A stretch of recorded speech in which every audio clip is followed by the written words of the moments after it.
కొంతమంది వ్యక్తుల్లో తన వైఫ్ కంటే పక్కనోళ్ళ వైఫ్ చాలా అందంగా, పద్ధతిగా కనిపిస్తుంది. దాని వెనకున్న సీక్రెట్ అయితే ఇప్పుడు చెప్తాను. వీడియో స్కిప్ చేయకుండా చివరి వరకు చూడండి. అజయ్ అండ్ ప్రకాష్ ఇద్దరు నైబర్స్. అజయ్ వైఫ్ వంట చేసుకుంటూ కొద్దిగా జుడ్డుగా ఉంటుంది. అదే ప్రకాష్ వైఫ్ చూడ్డానికి చాలా అందంగా ఎప్పుడు మేకప్ వేసుకుంటూ చెప్పాలంటే ఒక మోడల్లా అయితే కనిపిస్తుంది. అజయ్ ఎప్పుడు అనుకుంటూ ఉంటాడు చాలా అందమైన వైఫ్ ప్రకాష్‌కి దొరికింది అని నాకు మాత్రం అదే జుడ్డు ముఖం వేసుకొని, అదే నైటీ వేసుకొని ఎప్పుడు పనుల్లో ఉండే వైఫ్ దొరికింది అని బాధపడుతూ ఉంటాడు. ప్రకాష్ ఒకరోజు డల్‌గా అజయ్ దగ్గరకైతే వస్తాడు.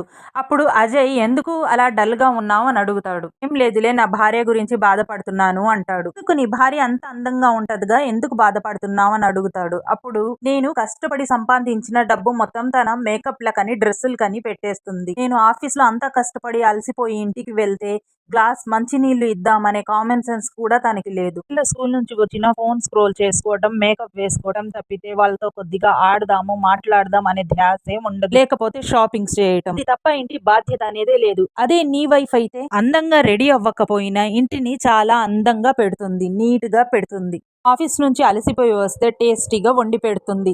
అత్తామామలను తల్లిదండ్రులుగా చూస్తుంది. ఒక్క మాటలో చెప్పాలంటే ఇంటిని స్వర్గంలా మార్చేసింది. నీ వైఫ్ చూడు అన్నీ త్యాగం చేసి నీ లైఫ్‌ని, నీ పిల్లల లైఫ్‌ని తన ప్రపంచం అనుకున్నట్టు ఉంటుంది. అది నిజమైన సౌందర్యం అంటే అని చెప్తాడు. అప్పుడు అజయ్ రియలైజ్ అయ్యి చాలా బాధపడతాడు.